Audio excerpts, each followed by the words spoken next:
Good morning, everyone, and welcome to another episode here at The Damage Bar. Today is a Wednesday, which makes it Big News Wednesday, and I forgot to ask if we had the intro ready. Do we? No?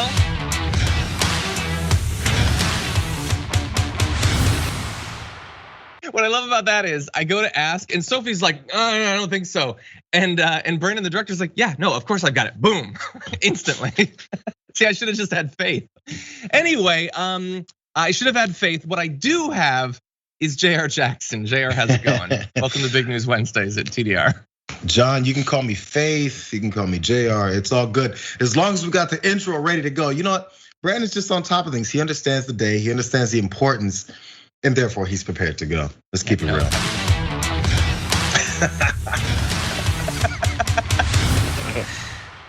It's such a Big News Wednesday that we're just gonna do that randomly every 15 or so seconds. But no, I'm with all due respect, I'm gonna stick to calling you Jayar. There's only one Faith, and she was on Buffy. Okay, no one else gets to be that. So anyway, Jesus, John, I thought you were gonna say Evans, and you were about to get mad cool points, and you effed it up.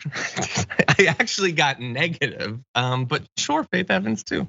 Anyway, thank you everybody for being here. I know, you're worried that today is gonna be a repeat of yesterday, but I swear we've got our guests. Everyone's on their game. And more importantly than all that, we've got a lot of news. And even more important than that, we've got some catching up to do because we meant to do a poll yesterday. Remember we were talking about Tucker Carlson and his absolutely insane, deranged, creepy rant about Kamala Harris? Well, we wanted to ask you sort of substantively based on what you're seeing right now, do you think that she will be, in the end, the nominee in 2024? So if you go to tyt.com/polls, we do have that up. Maybe we can get the answer to that to close out the show. I obviously have my predictions. I would say no, but I'm fairly certain that multiple times before 2020, I said there's absolutely no chance Biden will be the nominee. So what do I know? So well, anyway, let's see what you think. I guess it depends on who's gonna potentially be the other. You know, who else running? We'll see. Sorry, you're gonna. I mean, I don't have like a preference or anything. There's nobody I really want to be the nominee. Oh, that's gonna be a great day when she or he finally announces. But anyway, we'll have those results for you later on. Also, we might maybe have a Rittenhouse verdict. I don't know. Like it could have happened yesterday. Maybe it'll happen today. So if it happens, we will find out.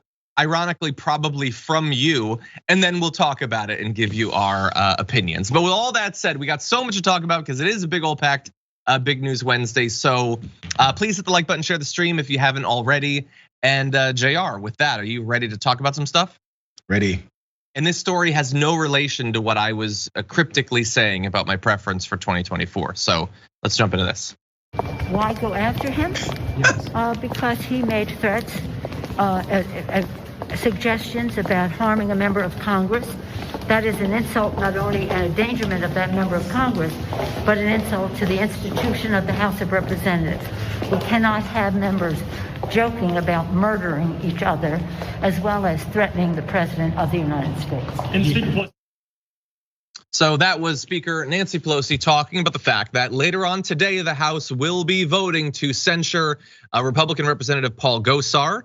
And also stripping him of his seats on the House Oversight and Natural Resources Committee. As Nancy Pelosi made fairly clear there, it is because of the video that he tweeted out and then defended in multiple different condescending ways, where he, and let's not forget this, I really don't get why nobody acknowledges this, he and Lauren Boebert and Marjorie Greene are depicted slicing the back of the neck of a naked AOC. And so some people have a problem with depicting yourself murdering your coworker. And so we will see what ends up happening with the censure vote. We'll have a little bit more on that. But Jayar, what do you think about this? Are you surprised that they're gonna do it? And do you think that it might work? I would have been, only because they did it early with, as you said, Marjorie Greene earlier because of her racist comments, outrageous things that she's been saying on in public and about her place in Congress. So I normally would have been, but at least in this case, I was like, they mentioned they're gonna do it. And when it comes to the outdoor, outside the bounds fringe of the Republican Party that still Kevin McCarthy will continue to defend, there is at least a level of courage from Democrats in the House to at least come after these folks, the Boeberts, the Gateses, the Marjorie Greenes, and now the Gosars of the world. So yeah, it makes sense. This wasn't too far out of my realm of reality. Okay, interesting. I'm a little bit surprised. I couldn't conceive of a world in which we talked about anything for 2 weeks consecutively, no matter how concerning they are. Before we move on, by the way, people are saying, because I made a cryptic reference before this video about it having something to do with 2024. People are like, does he want Nancy Pelosi to run? No. So anyway, let's get into a little bit about the resolution. It's scheduled for action later on today. They're going to refer to the Republicans' inaction and draw a connection between Mr. Gosar's video and the Capitol riots, stating that, quote, depictions of violence can foment actual violence and jeopardize the safety of elected officials as witnessed in this chamber on January the 6th, 2021.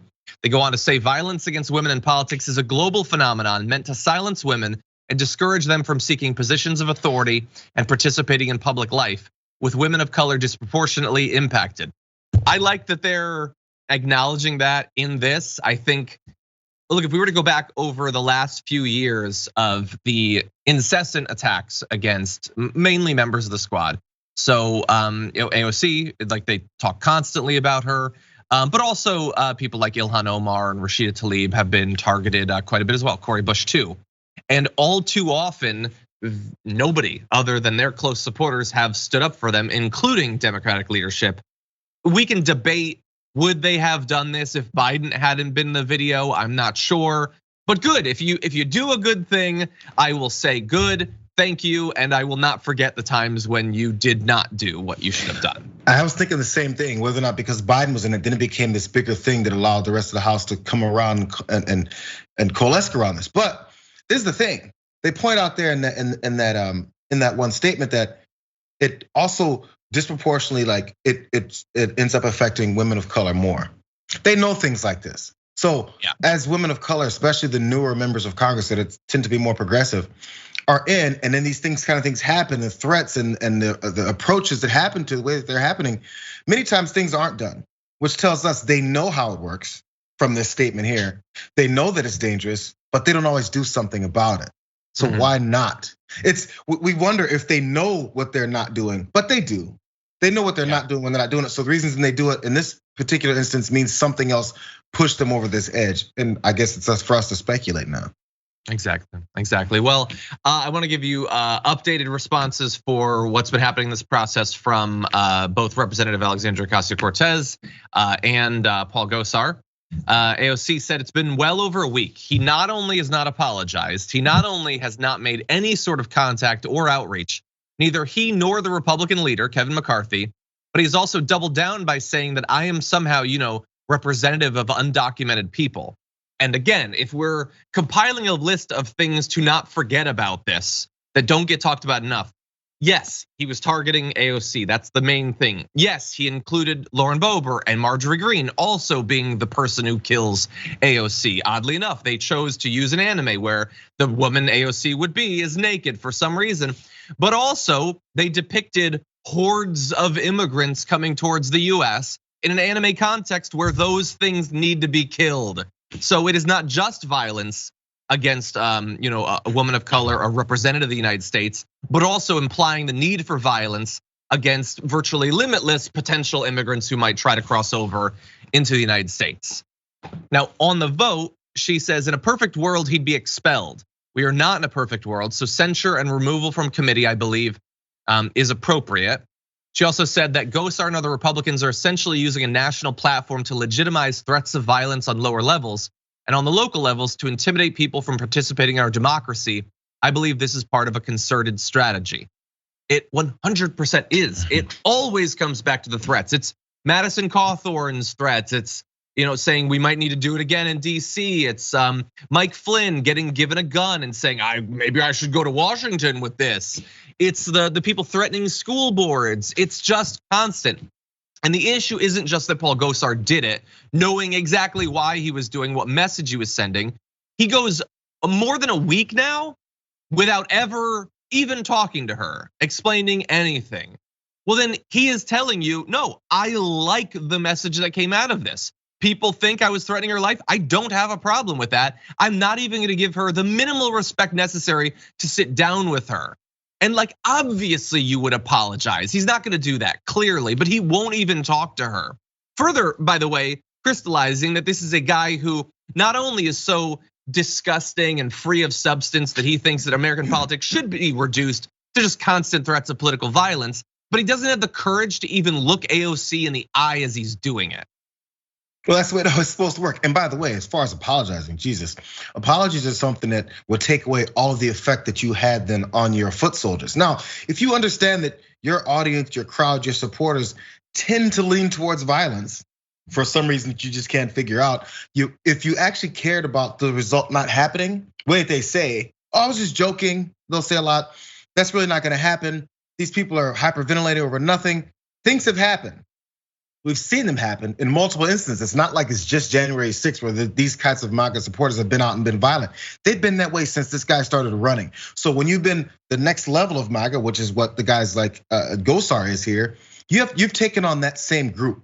So you can't act like this group isn't violent just because you say so. We've seen it for our own eyes. So you can't try and gaslight the rest of the country and say, I don't know why they're talking about violence. It's just a cartoon. We got people believing that the pizza shop was running a pedophile ring. So don't tell me that this is way too far away from the normal realms of imagination to see happening, because it's reality. It has happened. Yeah, I'm fairly certain that there are still people waiting in Dallas for JFK Jr. They were there a couple days ago. They know who their base is. They know who's out there. And sure, we know that the vast majority of people who even like videos like the AOC thing will never actually act on it. Many of them, if it came to it, would be passive, like they just accept a fascist takeover of the United States, but they're not necessarily gonna do it themselves. But how many does he have that like it? Are we hoping that it's 1 in 1,000 who would actually commit a violent act? 1 in 10,000? You don't think there's 10,000 people that like Paul Gosar and like that video? And so what has Gosar actually said? Well, we don't know much because the meeting they had about it was a private meeting. He apparently told his House Republican colleagues that he would never espouse violence or harm to anyone. Well, it's too late for that, you already did that. He noted that he took the video down from his account. Although we should bear in mind that he only did that after leaving it up for multiple days so that many people could see it and spread it. Then mocking people who expressed bewilderment that you would depict yourself murdering a coworker by putting up this meme. Because remember, he's a cool kid who understands meme culture. By the way, do you know why they use that format? I want you to look at the face on the right, and then I want you to take a look at Paul Gosar's face. Yeah, I would replace myself with the guy with the beard too, if I had the option. Anyway, there it is. Doesn't look quite as tough. Not quite as tough. Weird how they never match up to their fascist imagery. It's always more pathetic and bloodshot in reality. Yes, Steve Bannon, Captain America in the flesh. They're very tough people. Anyway, he goes on to say it's a symbolic cartoon, it's not real life. He says that he and his office were trying to reach out to the younger generation that likes these anime. First of all, they will spend like every other minute that they're not co-opting the anime, attacking every other culture in the world. So let's not pretend that they get it necessarily. But and he told, by the way, conservative host Stu Peters, who's a person, that he did not apologize for posting the video. Well, there was no ambiguity about that. Take it from Stu Peters. As people do, I don't know. Anyway, Jayar, what do you think? Apologies and understanding the position that you've put yourself in. Let's keep it real. To them is an act of surrender, because the point is to continue to push and push and push. There's no end. There's no floor to the horrible things that you'll push for people to do. And if you take it back, or if you just say, "Oh man, I overshot what I was trying to do here," you've limited your power. Their power is based in their supporters being as rabid and potentially violent and murderous as possible. That's where their strength comes from. And you diffuse that if you say, yeah, let's not do that. Yeah, exactly. So we'll see. We'll see if they end up voting. I'm assuming that if it is successful, and I find it hard to believe because like everything, that the Republicans will complain about it. How could you ever strip someone of their committee assignments? So bear in mind, in like the last year, there have been 2 instances in which the Republicans have talked about potentially stripping their members of their committee assignments. It was for voting to convict Donald Trump in his second impeachment trial after he literally sent people to attack the Capitol. And then supporting the bipartisan infrastructure bill. So, I mean, but that's serious stuff. Threatening to murder a colleague, that's just fun games. This is serious stuff. You voted for a bipartisan infrastructure bill. You should clearly be destroyed as a result. The world is upside down, man. It's upside down. And that's accepted political positioning now. That's an accepted stance to take as an elected official. Can't believe you did that. You voted. Can I say one more thing about the imagery thing? Because they all imagine themselves to be these like perfect, like Nazi propaganda Aryan lumberjacks or whatever. And then you look at all of them and But I saw someone was spreading, they had taken Kyle Rittenhouse's face and they'd put it on Captain America. So he's Captain America, Kyle Rittenhouse. Like, I get that they're not actually as good with pop culture as they think they are. But we literally just had a show about Captain America. One of the major subplots was a guy who wanted to live up to the ideals of Captain America, but instead in a rage killed people. I feel like you could have gone in that direction at least. That's at least appropriate to the Kyle Rittenhouse example, but no, still Captain America, still totally untouchable and pure. Isn't there a Captain America comic moment where he's punching the hell out of Hitler in the face? Or is that Superman? Yes. Is it Superman or is it Captain America? It's probably I can't remember. Either way it goes, it's one of them, and that's the point. But Kyle Rittenhouse, who's Captain America here, he's not punching Nazis, but he's in bars posing with Nazis. Like, it's a direct difference. But somehow you can't see reality. Instead, you see this cartoon that you've created of this kid. That's what we're doing. No, you didn't get it. Captain America punched him, and then like immediately after was like, "Sorry, Hitler, that was just for the photos, but like, let's go get a beer now and some brats." That's probably what happened. Anyway, okay, we're gonna take our first break. We come back. More revelations coming out of January 6th and what was going on around then. We'll have that for you after this.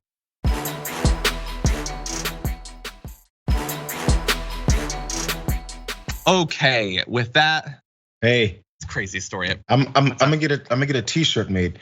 Pelosi Ida roll of 24.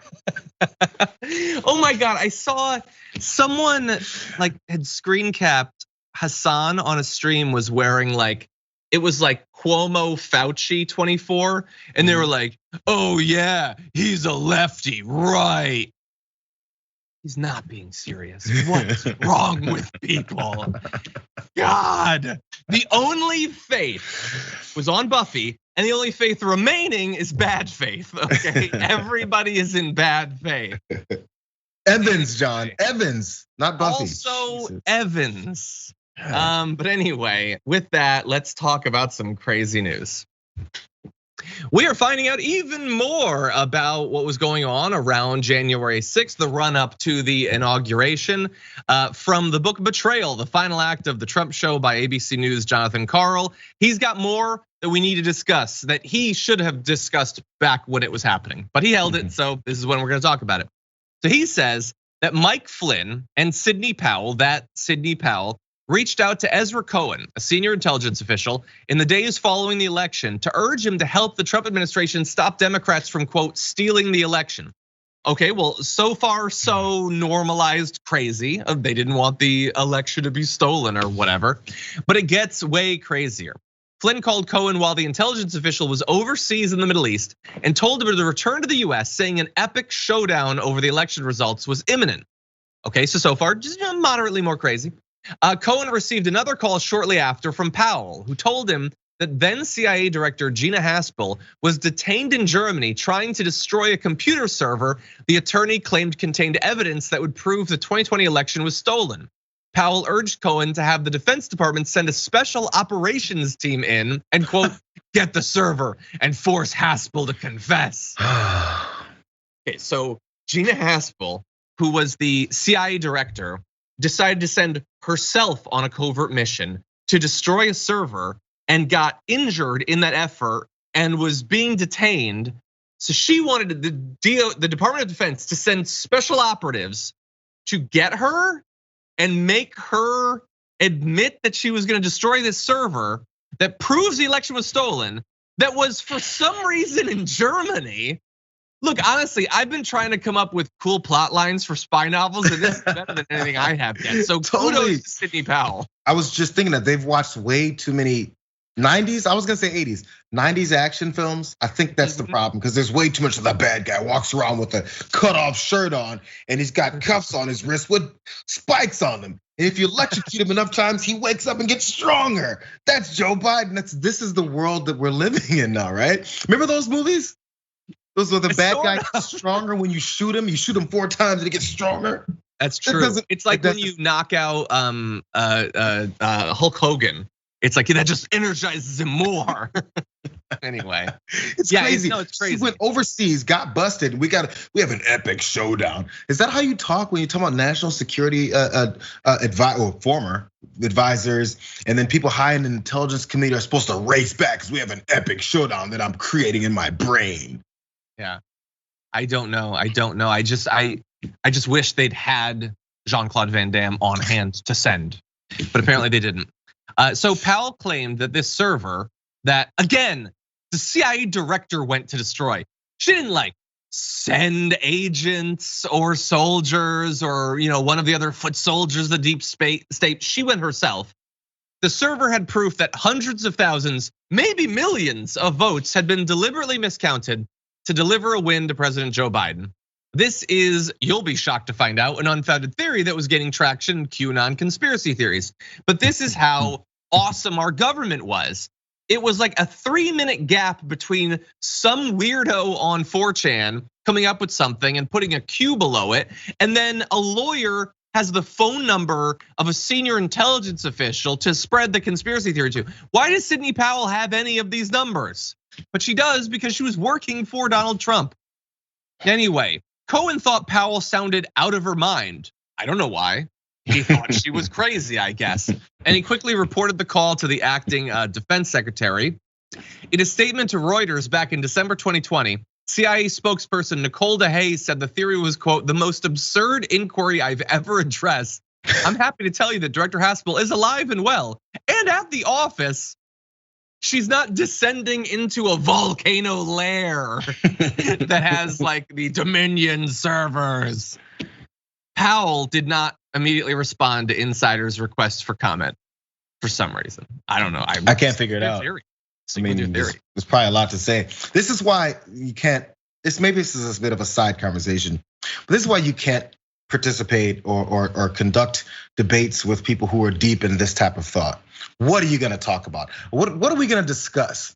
What are we gonna debate the merits of? Whether or not Gina Haspel was in some hole bunker somewhere off in Germany, holding the last Dominion machine, because it's the last bit of evidence that she's gotten with her life. She's gritting it so hard that her fingers are bleeding. Is this what really? So I'm supposed to tell you that that's close to cussing? I'm supposed to tell you that that's BS. That's what I'm supposed to. I'm supposed to waste my time to talk to you about whether or not that makes sense or not.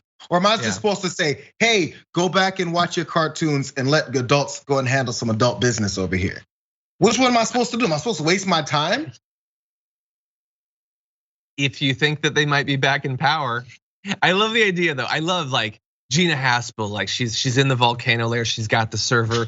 The agents of Mike Lindell are closing in. They all have pillowcases over their head, and she's like, "I need a path out." So she grabs the server, puts a gun to it. She's like, "Nobody make a move. I will not stop the steal," or something. But these are okay. Here's the thing.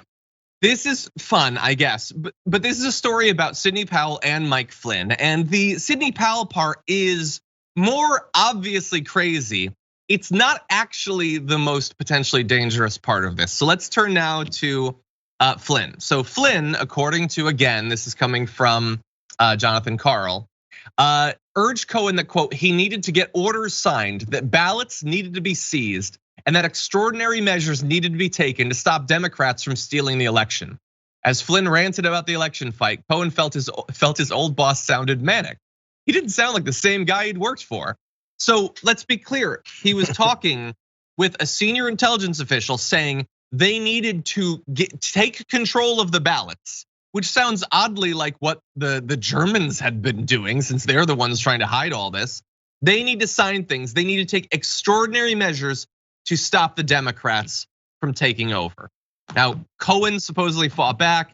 He said, sir, the election is over. It's time to move on. Flynn filed back, you're a quitter. This is not over. Don't be a quitter, which is like exactly what the villain says right before the building explodes.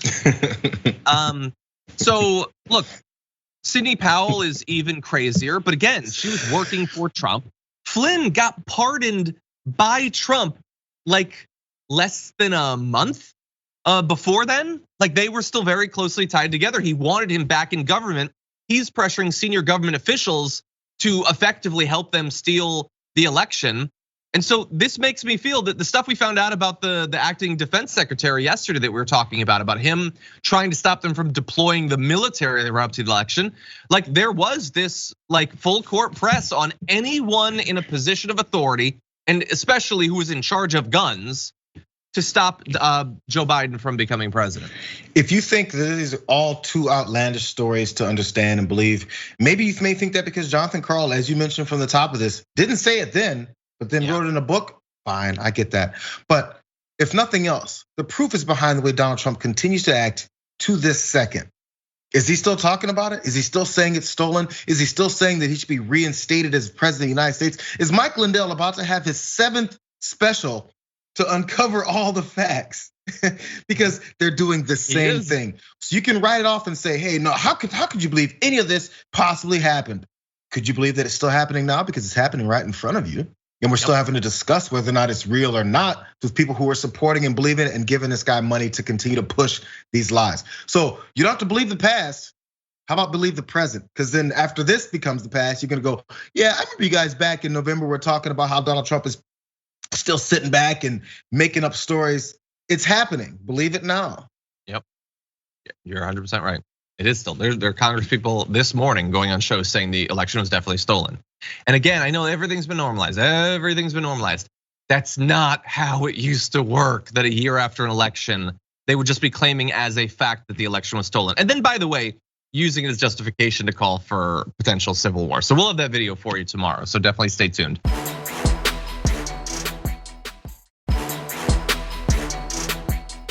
But I want to get to one other revelation coming from this. You know what? Let's jump directly into this next video.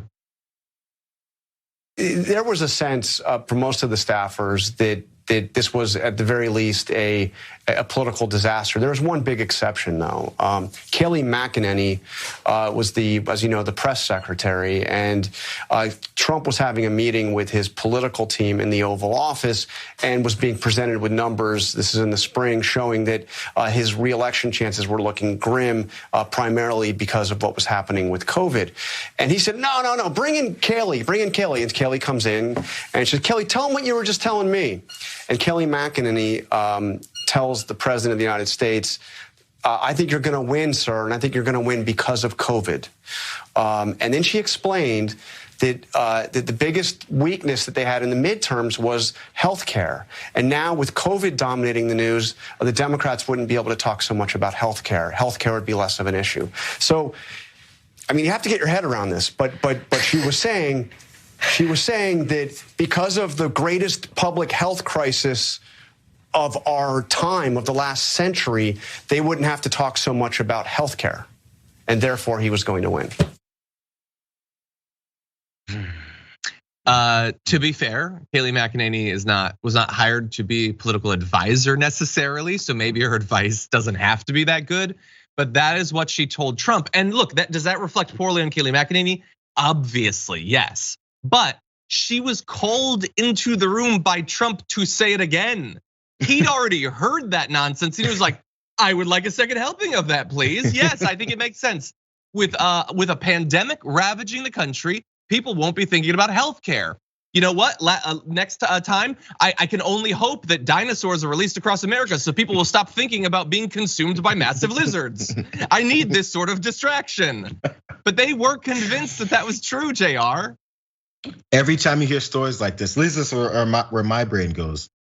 These are the people that are considered the most powerful, most intelligent, people that are steering our country in the right direction. These are the people who we've entrusted with generally our lives with, because they're supposed to be the smartest, have the most foresight, think things through, surround themselves by individuals that are gonna do the right thing. And this is what we get. Kayleigh McEnany, who got her job because she went on Fox News long enough and praised this guy. Yeah. That's how you get your job, to influence what we call the most powerful man in the world. Yep. No, and that's a great point, by the way, because that is what was happening. She just said Trump was right about everything on Fox after being against him, and he forgot about that. But then she would just go on Fox and say he's right, and that would make him feel better, so he hired her. So then what advice did he get from her? Oh no, don't worry, this thing that's wrecking your chances is actually the thing that's gonna make you win. And that made him feel good. It didn't help him, but it made him feel good. And by the way, like, it's not even that there isn't something you could take out of her advice. The election was obviously going to be massively affected by the pandemic. It's possible that, look, saying it's gonna make people not think about healthcare is crazy, but it will make them not think about a lot of other things they might be thinking about. So then all you really need to do is ace the pandemic, but he didn't even take that away from it.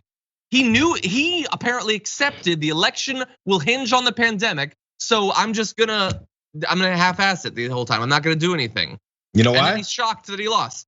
Because taking care of the pandemic would be taking care of people, which is the last thing that any conservative ever has in their mind. The thought is, I need to spin this away to make myself look good despite what the pandemic is doing to people. Not, hey, the pandemic is doing all these things to people. Let me manage it in a way that lets them understand that I'm on their side and they should vote for me again. If nothing else, you can do it even just for a selfish reason. You can be like, I actually don't care that 500,000 people are dying. I don't care. What I care about is whether I get reelected. So let me at least do something for those 500,000 people or the rest of the country that's watching 500,000 people die. And then they'll at least vote me back in, and then I can go back to BSing around. He can't even bring himself to do that, because that's the level of disgust and animosity that they hold towards American people, that they claim that they're so patriotic towards. The bare minimum. But I'm so glad that you mentioned that, because there's a little bit more in this video that really demonstrates that.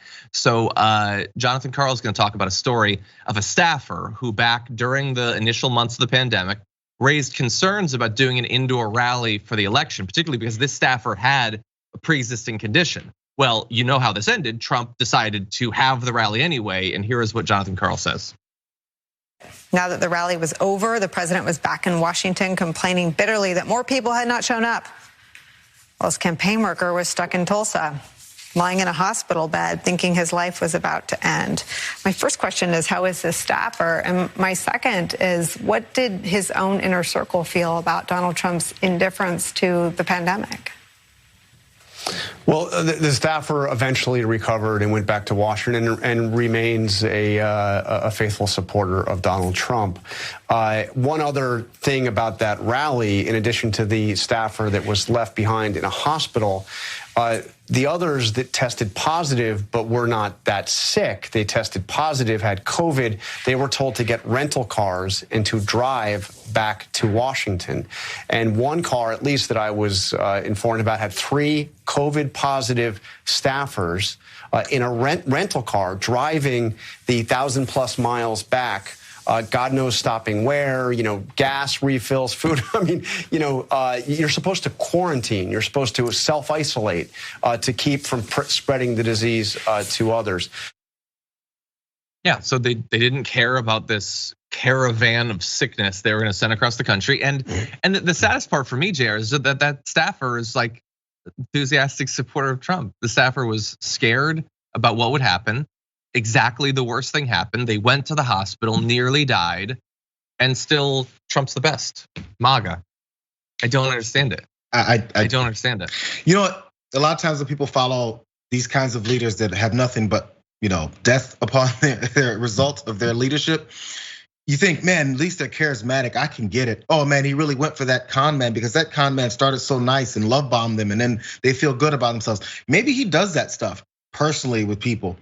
I don't know how you continue to go down that road of trusting someone who literally didn't care about your life. Yeah. And he wasn't even that good at it. Yeah.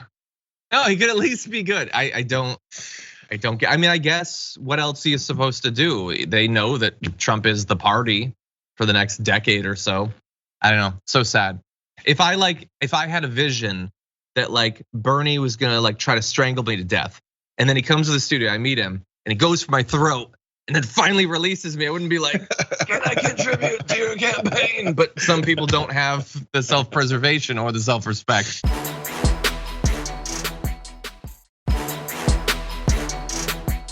Anyway, speaking of which, maybe let's move on to the C block, our last story for this section.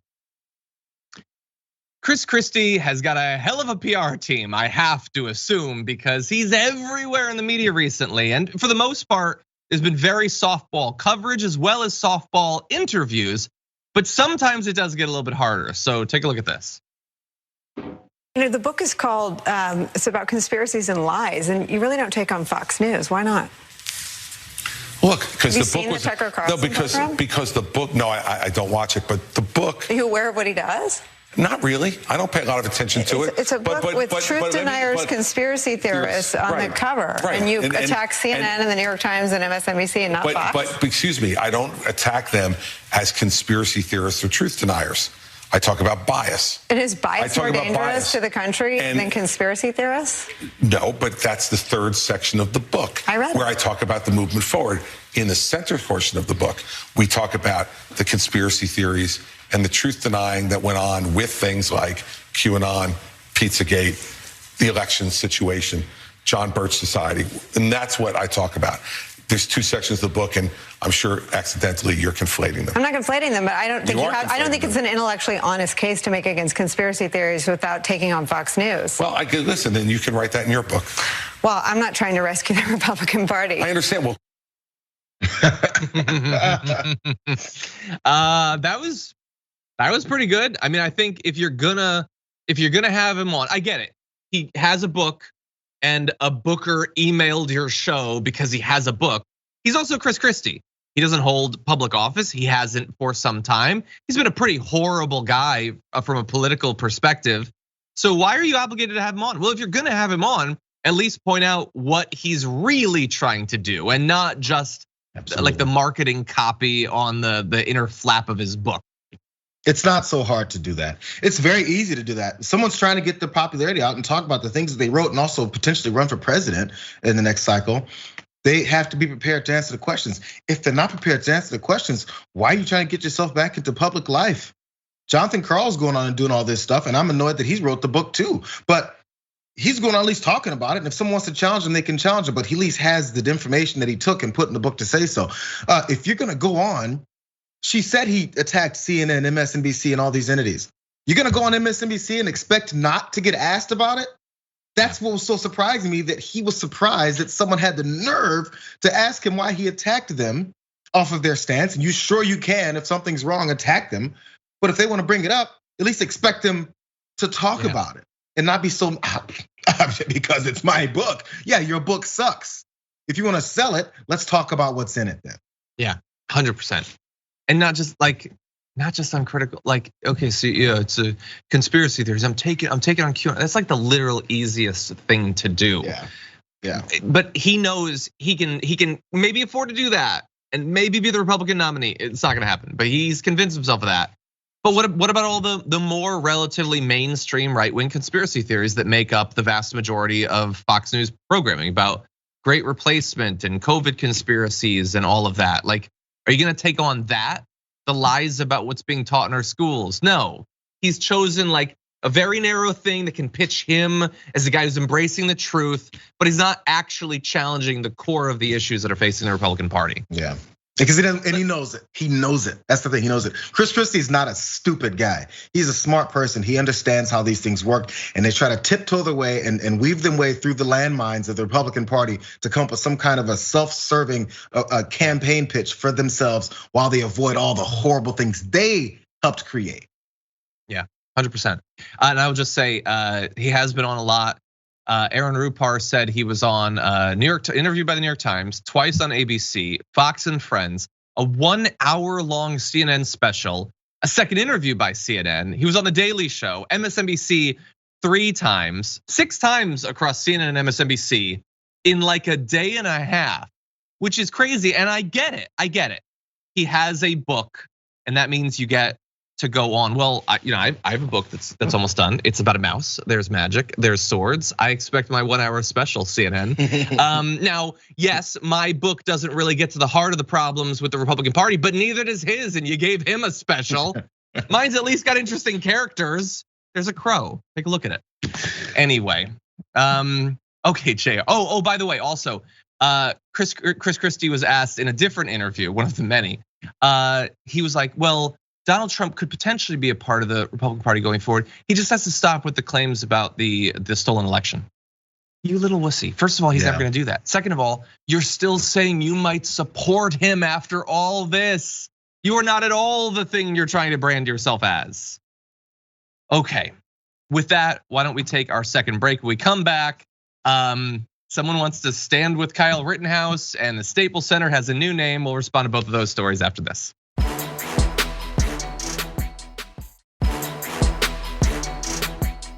Kyle Rittenhouse is desperately looking for allies, but maybe he should have some kind of standards because you know who rose to his defense?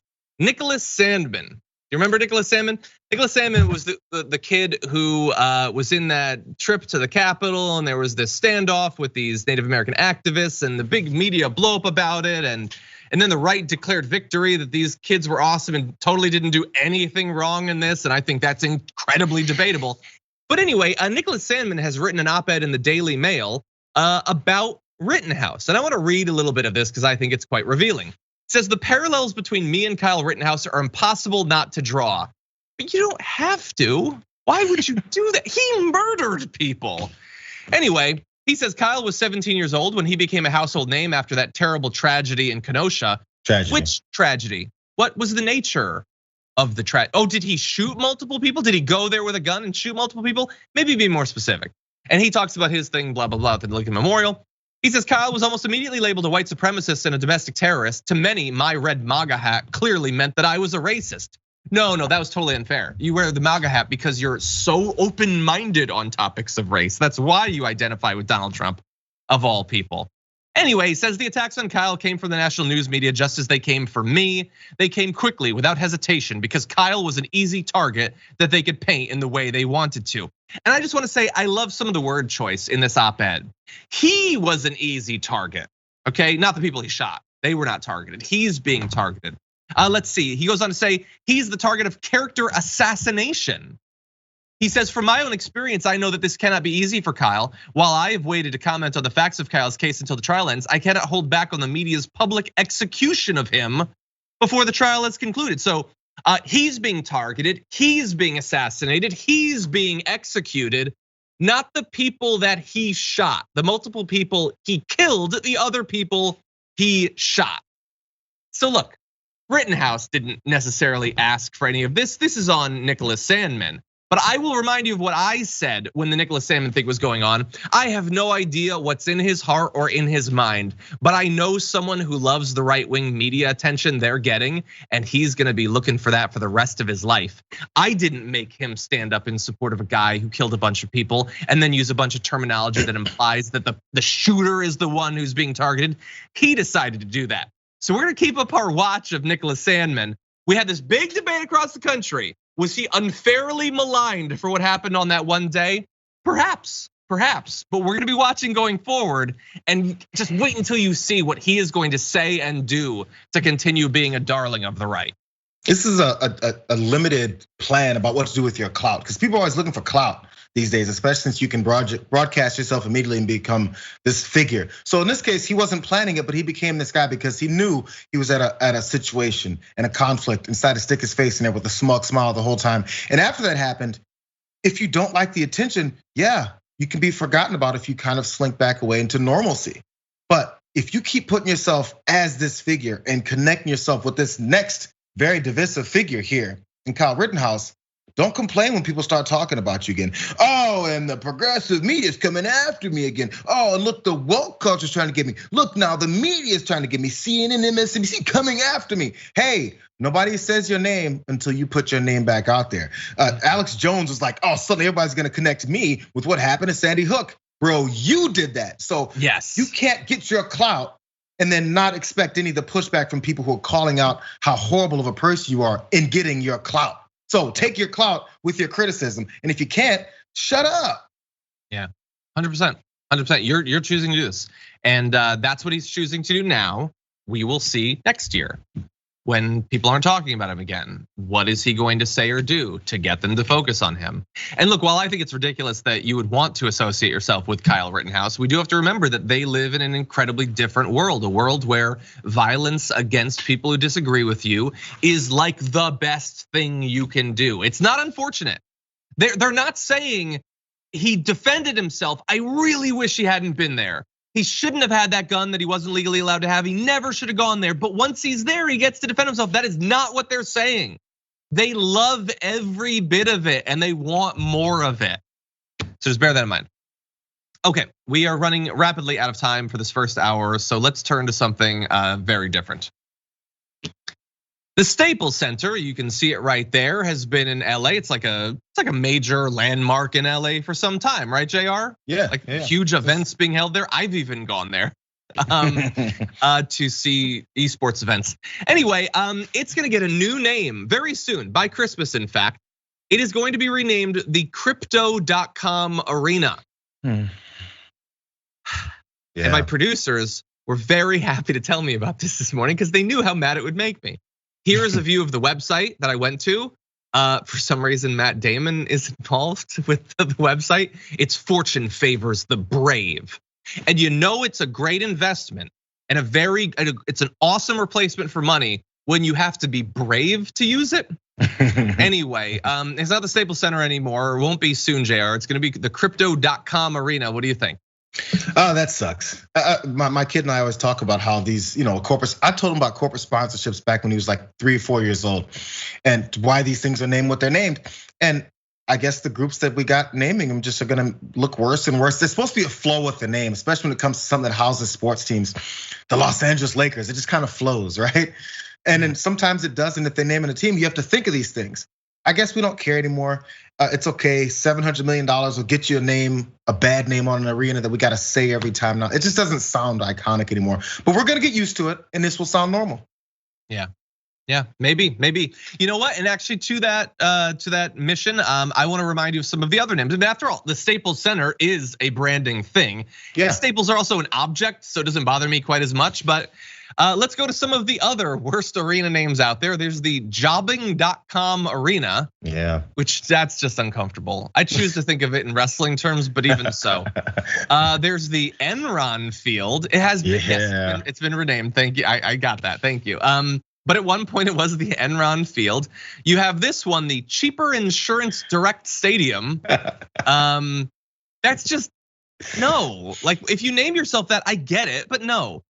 There's the Sleep Train Arena, because when you think of sports, you want to think of sleeping. But my favorite one, I actually really like this, the KFC Yum Center. I kind of would want to go watch an event at the KFC Yum Center. They better have good food in that arena. That's all I'm saying. Oh, they better. They better have great chicken. I mean, if we're branding, you got to brand, and you have to deliver after you branded people to come in and see what you got. Yeah, you do. Anyway, congrats to Crypto.com, and I will never ever call it that again. It's the Staples Center. Sorry, you didn't pay me 700 million. Anyway, thank you everybody for watching this first hour. If you're watching on Twitch or on YouTube, or maybe you're on the members app, we got more news coming. We're gonna talk about cilantro and I don't know, a whole bunch of other stuff like you'd probably expect. So we're gonna take a couple minute break, but don't go anywhere. We'll be back before you know it.